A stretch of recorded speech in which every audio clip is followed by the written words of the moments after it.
شروع اللہ کا نام لے کر جو بڑا مہربان نہایت رحم والا ہے۔ طٰہٰ، اے نبی صلی اللہ علیہ وآلہ وسلم، ہم نے تم پر قرآن اس لیے نازل نہیں کیا کہ تم مشقت میں پڑ جاؤ، مگر ہر اس شخص کی نصیحت کے لیے نازل کیا ہے جو خوف رکھتا ہے۔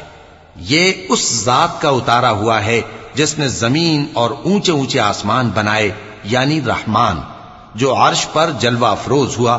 جو کچھ آسمانوں میں ہے اور جو کچھ زمین میں ہے اور جو کچھ ان دونوں کے بیچ میں ہے اور جو کچھ مٹی کے نیچے ہے، سب اسی کا ہے۔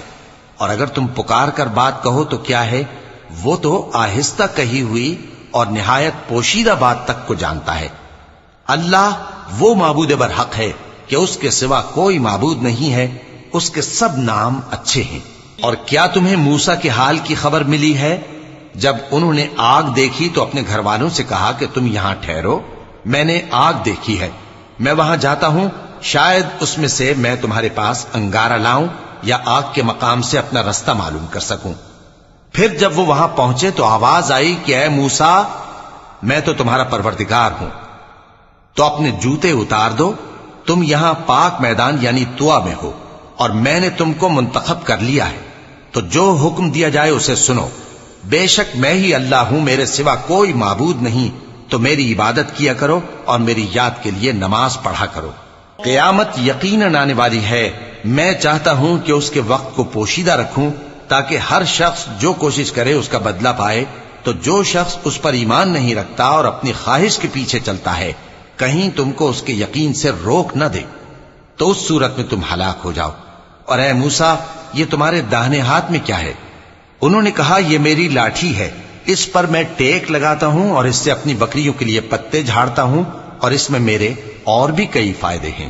فرمایا کہ موسیٰ اسے زمین پر ڈال دو، تو انہوں نے اس کو ڈال دیا اور وہ یکا یک سانپ بن کر دوڑنے لگا۔ فرمایا کہ اسے پکڑ لو اور ڈرنا مت، ہم اس کو ابھی اس کی پہلی حالت پر لوٹا دیں گے، اور اپنا ہاتھ اپنی بغل میں دبا لو کہ وہ کسی عیب و بیماری کے بغیر سفید چمکتا دمکتا نکلے گا۔ یہ دوسری نشانی ہے تاکہ ہم تمہیں اپنے بڑے بڑے نشانات دکھائیں۔ تم فرعون کے پاس جاؤ کہ وہ سرکش ہو رہا ہے۔ کہا، اے میرے پروردگار، اس کام کے لیے میرا سینہ کھول دے اور میرا کام آسان کر دے، اور میری زبان کی گرہ کھول دے تاکہ وہ میری بات سمجھ لیں، اور میرے گھر والوں میں سے ایک کو میرا وزیر یعنی مددگار مقرر فرما، یعنی میرے بھائی ہارون کو۔ اس سے میری کمر کو مضبوط کر اور اسے میرے کام میں شریک کر، تاکہ ہم تیری بہت سی تسبیح کریں اور تجھے کثرت سے یاد کریں۔ تو ہم کو ہر حال میں دیکھ رہا ہے۔ فرمایا، موسیٰ، تمہاری دعا قبول کی گئی، اور ہم نے تم پر ایک بار اور بھی احسان کیا تھا جب ہم نے تمہاری والدہ کو الہام کیا تھا جو تمہیں بتایا جاتا ہے۔ وہ یہ تھا کہ اسے یعنی موسیٰ کو صندوق میں رکھو، پھر اس صندوق کو دریا میں ڈال دو، تو دریا اس کو کنارے پر ڈال دے گا، اور میرا اور اس کا دشمن اسے اٹھا لے گا۔ اور موسیٰ، میں نے تم پر اپنی طرف سے محبت ڈال دی، اور اس لیے کہ تم میرے سامنے پرورش پاؤ۔ جب تمہاری بہن وہاں فرعون کے ہاں گئی اور کہنے لگی کہ میں تمہیں اس کا پتہ دوں جو اس کو پالے پوسے، تو اس طریق سے ہم نے تم کو تمہاری ماں کے پاس پہنچا دیا تاکہ ان کی آنکھیں ٹھنڈی ہوں اور وہ رنج نہ کریں۔ اور تم نے ایک شخص کو مار ڈالا تھا تو ہم نے تم کو غم سے نجات دی، اور ہم نے تمہاری کئی بار آزمائش کی، پھر تم کئی سال اہل مدین میں ٹھہرے رہے۔ پھر اے موسیٰ، تم ایک اندازے پر آ پہنچے، اور میں نے تم کو اپنے کام کے لیے بنایا ہے، تو تم اور تمہارا بھائی دونوں ہماری نشانیاں لے کر جاؤ، اور میری یاد میں سستی نہ کرنا۔ دونوں فرعون کے پاس جاؤ کہ وہ سرکش ہو رہا ہے، اور اس سے نرمی سے بات کرنا، شاید وہ غور کرے یا ڈر جائے۔ دونوں کہنے لگے کہ اے ہمارے پروردگار، ہمیں خوف ہے کہ وہ ہم پر زیادتی کرنے لگے یا زیادہ سرکش ہو جائے۔ اللہ نے فرمایا کہ ڈرو مت، میں تمہارے ساتھ ہوں کہ سنتا اور دیکھتا ہوں۔ اچھا، تو اس کے پاس جاؤ اور کہو کہ ہم آپ کے پروردگار کے بھیجے ہوئے ہیں، تو بنی اسرائیل کو ہمارے ساتھ جانے کی اجازت دیجیے اور انہیں عذاب نہ کیجیے۔ ہم آپ کے پاس آپ کے پروردگار کی طرف سے نشانی لے کر آئے ہیں، اور جو ہدایت کی بات مانے اس کو سلامتی ہو۔ ہماری طرف یہ وحی آئی ہے کہ جو جھٹلائے اور منہ پھیرے اس کے لیے عذاب تیار ہے۔ غرض موسیٰ اور ہارون فرعون کے پاس گئے، اس نے کہا کہ موسیٰ، تمہارا پروردگار کون ہے؟ کہا کہ ہمارا پروردگار وہ ہے جس نے ہر چیز کو اس کی شکل و صورت بخشی، پھر راہ دکھائی۔ کہا تو پہلی قوموں کا کیا حال ہوا؟ فرمایا کہ ان کا علم میرے پروردگار کو ہے جو کتاب میں لکھا ہوا ہے۔ میرا پروردگار نہ چوکتا ہے نہ بھولتا ہے۔ وہ وہی تو ہے جس نے تم لوگوں کے لیے زمین کو فرش بنایا اور اس میں تمہارے لیے رستے بنا دیے اور آسمان سے پانی برسایا، پھر اس سے مختلف نباتات پیدا کی کہ خود بھی کھاؤ اور اپنے مویشیوں کو بھی چراؤ۔ بے شک ان باتوں میں عقل والوں کے لیے بہت سی نشانیاں ہیں۔ اسی زمین سے ہم نے تم کو پیدا کیا اور اسی میں ہم تمہیں لوٹائیں گے اور اسی سے ہم تمہیں دوسری دفعہ نکالیں گے۔ اور ہم نے فرعون کو اپنی سب نشانیاں دکھائیں مگر وہ تکذیب اور انکار ہی کرتا رہا۔ کہنے لگا کہ موسیٰ، کیا تم ہمارے پاس اس لیے آئے ہو کہ اپنے جادو کے زور سے ہمیں ہمارے ملک سے نکال دو؟ تو ہم بھی تمہارے مقابل ایسا ہی جادو لائیں گے، تو ہمارے اور اپنے درمیان ایک وقت مقرر کر لو کہ نہ تو ہم اس کے خلاف کریں اور نہ تم، اور یہ مقابلہ ایک ہموار میدان میں ہوگا۔ موسیٰ نے کہا کہ آپ کے لیے یوم زینت کا وعدہ ہے اور یہ کہ لوگ اس روز دن چڑھے اکٹھے ہو جائیں۔ تو فرعون لوٹ گیا اور اپنے سامان جمع کر کے پھر آیا۔ موسیٰ نے ان جادوگروں سے کہا کہ یہ تمہاری بربادی ہوگی، اللہ پر جھوٹ نہ باندھو، وہ تمہیں عذاب سے فنا کر دے گا، اور جس نے جھوٹ باندھا وہ نامراد رہا۔ تو وہ باہم اپنے معاملے میں جھگڑنے اور چپکے سرگوشی کرنے لگے۔ کہنے لگے یہ دونوں جادوگر ہیں، چاہتے ہیں کہ اپنے جادو کے زور سے تم کو تمہارے ملک سے نکال دیں اور تمہارے بہترین مذہب کو نابود کر دیں۔ تو تم جادو کا سامان اکٹھا کر لو اور پھر قطار باندھ کر آؤ۔ آج جو غالب رہا وہی کامیاب ہوا۔ جادوگر بولے کہ موسیٰ، یا تو تم اپنی چیز ڈالو یا ہم اپنی چیزیں پہلے ڈالتے ہیں۔ موسیٰ نے کہا بلکہ تم ہی پہلے ڈالو۔ جب انہوں نے چیزیں ڈالیں تو یکا یک ان کی رسیاں اور لاٹھیاں موسیٰ کے خیال میں ایسی آنے لگیں کہ وہ میدان میں ادھر ادھر دوڑ رہی ہیں۔ اس وقت موسیٰ نے اپنے دل میں خوف محسوس کیا۔ ہم نے کہا خوف نہ کرو، بلا شبہ تم ہی غالب رہو گے، اور جو چیز یعنی لاٹھی تمہارے داہنے ہاتھ میں ہے اسے ڈال دو کہ جو کچھ انہوں نے بنایا ہے اس کو وہ نگل جائے گی۔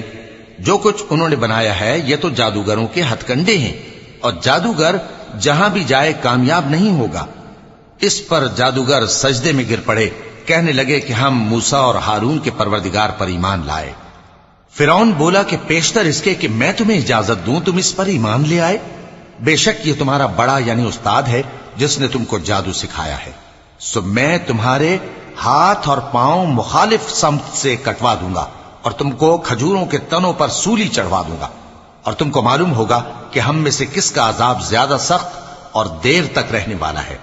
انہوں نے کہا کہ جو دلائل ہمارے پاس آ گئے ہیں ان پر اور جس نے ہم کو پیدا کیا ہے اس پر ہم آپ کو ہرگز ترجیح نہیں دیں گے، تو آپ کو جو حکم دینا ہو دے دیجئے، اور آپ جو حکم دے سکتے ہیں وہ صرف اسی دنیا کی زندگی میں دے سکتے ہیں۔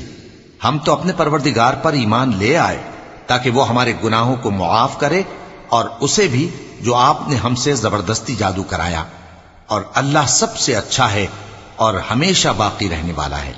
جو شخص اپنے پروردگار کے پاس گناہگار ہو کر آئے گا تو اس کے لیے جہنم ہے جس میں نہ وہ مرے گا نہ جیے گا، اور جو اس کے روبرو ایماندار ہو کر آئے گا اور عمل بھی نیک کیے ہوں گے تو ایسے لوگوں کے لیے اونچے اونچے درجے ہیں، یعنی ہمیشہ رہنے کے باغ جن کے نیچے نہریں بہ رہی ہیں، ہمیشہ ان میں رہیں گے، اور یہ اس شخص کا بدلہ ہے جو پاک ہوا۔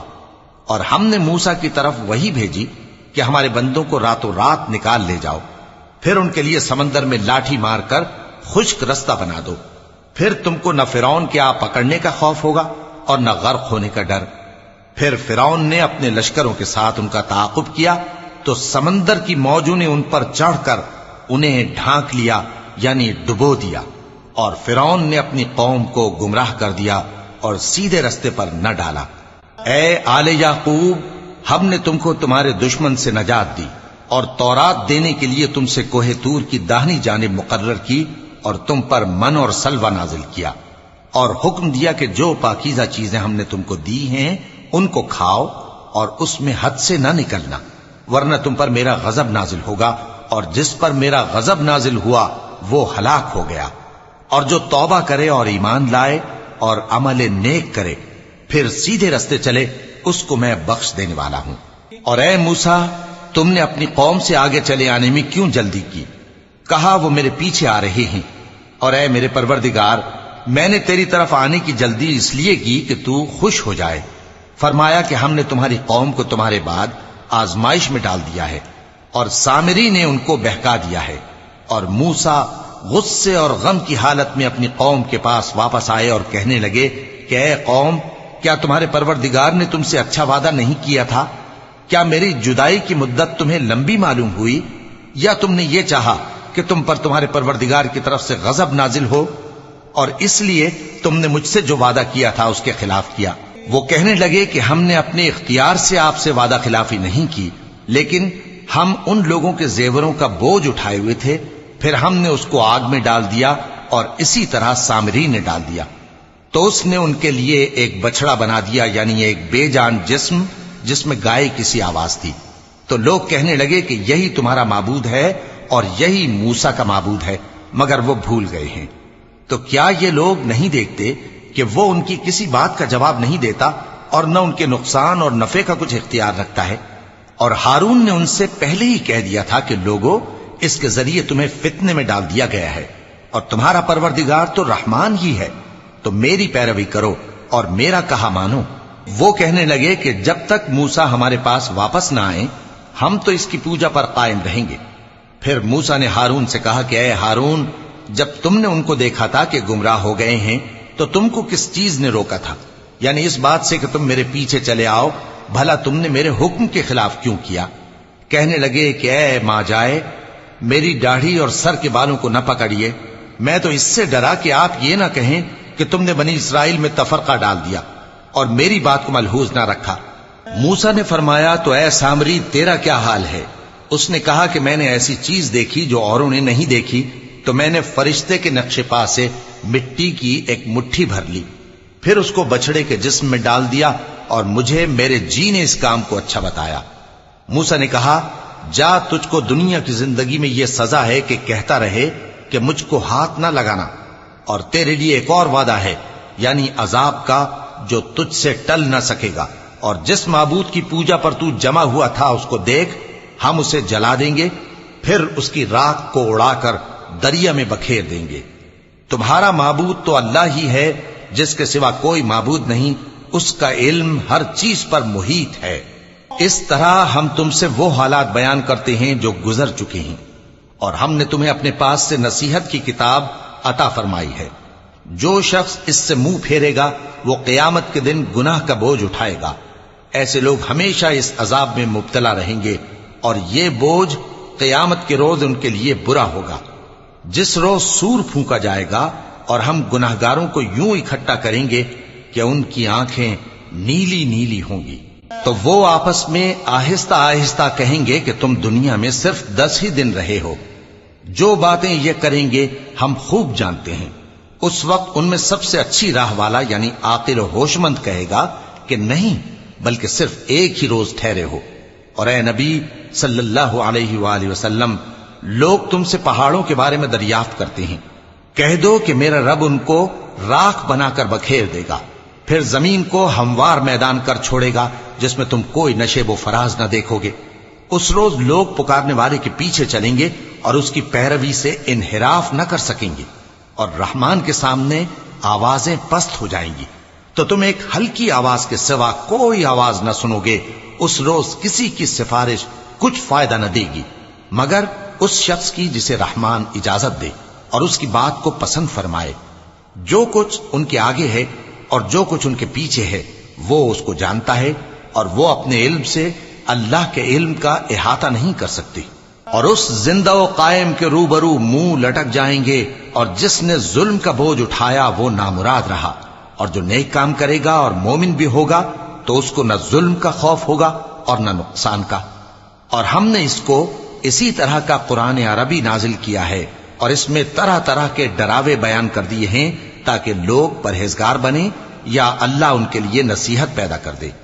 تو اللہ جو سچا بادشاہ ہے، عالی قدر ہے، اور قرآن کی وحی جو تمہاری طرف بھیجی جاتی ہے اس کے پورا ہونے سے پہلے قرآن کے پڑھنے میں جلدی نہ کیا کرو، اور دعا کرو کہ میرے پروردگار مجھے اور زیادہ علم دے۔ اور ہم نے پہلے آدم سے عہد لیا تھا مگر وہ اسے بھول گئے، اور ہم نے ان میں ارادے کی پختگی نہ پائی۔ اور جب ہم نے فرشتوں سے کہا کہ آدم کے آگے سجدہ کرو تو سب سجدے میں گر پڑے مگر ابلیس نے انکار کیا۔ اس پر ہم نے فرمایا کہ آدم، یہ تمہارا اور تمہاری بیوی کا دشمن ہے، تو یہ کہیں تم دونوں کو بہشت سے نہ نکلوا دے، پھر تم تکلیف میں پڑ جاؤ۔ یہاں تم کو یہ آسائش ہے کہ نہ بھوکے رہو نہ ننگے، اور یہ کہ نہ پیاسے رہو اور نہ دھوپ کھاؤ۔ پھر شیطان نے ان کے دل میں وسوسہ ڈالا اور کہا کہ آدم، بھلا میں تم کو ایسا درخت بتاؤں جو ہمیشہ کی زندگی کا باعث ہو اور ایسی بادشاہت کہ کبھی زائل نہ ہو؟ سو دونوں نے اس درخت کا پھل کھا لیا تو ان پر ان کی شرمگاہیں ظاہر ہو گئیں، اور وہ اپنے اوپر بہشت کے پتے چپکانے لگے۔ اور آدم نے اپنے پروردگار کے حکم کے خلاف کیا تو وہ اپنے مقصد سے بے راہ ہو گئے۔ پھر ان کے پروردگار نے ان کو نوازا تو ان پر مہربانی سے توجہ فرمائی اور سیدھی راہ بتائی۔ فرمایا کہ تم دونوں یہاں سے نیچے اتر جاؤ، تم میں بعض کے دشمن ہوں گے، پھر اگر میری طرف سے تمہارے پاس ہدایت آئے تو جو شخص میری ہدایت کی پیروی کرے گا وہ نہ گمراہ ہوگا اور نہ تکلیف میں پڑے گا، اور جو میری نصیحت سے منہ پھیرے گا اس کی زندگی تنگ ہو جائے گی، اور قیامت کو ہم اسے اندھا کر کے اٹھائیں گے۔ وہ کہے گا کہ میرے پروردگار، تو نے مجھے اندھا کر کے کیوں اٹھایا؟ میں تو دیکھتا بھالتا تھا۔ اللہ فرمائے گا کہ ایسا ہی چاہیے تھا، تیرے پاس ہماری آیتیں آئیں تو تو نے ان کو بھلا دیا، اسی طرح آج ہم تجھ کو بھلا دیں گے۔ اور جو شخص حد سے نکل جائے اور اپنے پروردگار کی آیتوں پر ایمان نہ لائے، ہم اس کو ایسا ہی بدلہ دیتے ہیں، اور آخرت کا عذاب بہت سخت اور ہمیشہ باقی رہنے والا ہے۔ تو کیا یہ بات ان لوگوں کے لیے موجب ہدایت نہ ہوئی کہ ہم ان سے پہلے بہت سے فرقوں کو ہلاک کر چکے ہیں جن کے رہنے کے مقامات میں یہ چلتے پھرتے ہیں؟ عقل والوں کے لیے اس میں بہت سی نشانیاں ہیں۔ اور اگر ایک بات تمہارے پروردگار کی طرف سے پہلے صادر اور جزائے اعمال کے لیے ایک میعاد مقرر نہ ہو چکی ہوتی تو نزول عذاب لازم ہو جاتا۔ پس جو کچھ یہ بکواس کرتے ہیں اس پر صبر کرو، اور سورج کے نکلنے سے پہلے اور اس کے غروب ہونے سے پہلے اپنے پروردگار کی تسبیح و تحمید کیا کرو، اور رات کی کچھ گھڑیوں میں بھی اس کی تسبیح کیا کرو، اور دن کے مختلف اوقات یعنی دوپہر کے وقت بھی، تاکہ تم خوش ہو جاؤ۔ اور کئی طرح کے لوگوں کو جو ہم نے دنیا کی زندگی میں آرائش کی چیزوں سے نوازا ہے تاکہ ان کی آزمائش کریں، ان پر نگاہ نہ کرنا، اور تمہارے پروردگار کی عطا فرمائی ہوئی روزی بہت بہتر اور باقی رہنے والی ہے۔ اور اپنے گھر والوں کو نماز کا حکم کرو اور اس پر قائم رہو۔ ہم تم سے روزی کے خواستگار نہیں بلکہ تمہیں ہم روزی دیتے ہیں، اور نیک انجام اہل تقوی کا ہے۔ اور کہتے ہیں کہ یہ پیغمبر اپنے پروردگار کی طرف سے ہمارے پاس کوئی نشانی کیوں نہیں لائے؟ کیا ان کے پاس پہلی کتابوں کی نشانی نہیں آئی؟ اور اگر ہم ان کو پیغمبر کے بھیجنے سے پیشتر کسی عذاب سے ہلاک کر دیتے تو یہ کہتے کہ اے ہمارے پروردگار، تو نے ہماری طرف کوئی پیغمبر کیوں نہ بھیجا کہ ہم ذلیل اور رسوا ہونے سے پہلے تیرے احکام کی پیروی کرتے۔ کہہ دو کہ سب نتائج اعمال کے منتظر ہیں، سو تم بھی منتظر رہو، ان قریب تم کو معلوم ہو جائے گا کہ دین کے سیدھے رستے پر چلنے والے کون ہیں اور جنت کی طرف راہ پانے والے کون ہیں، ہم یا تم۔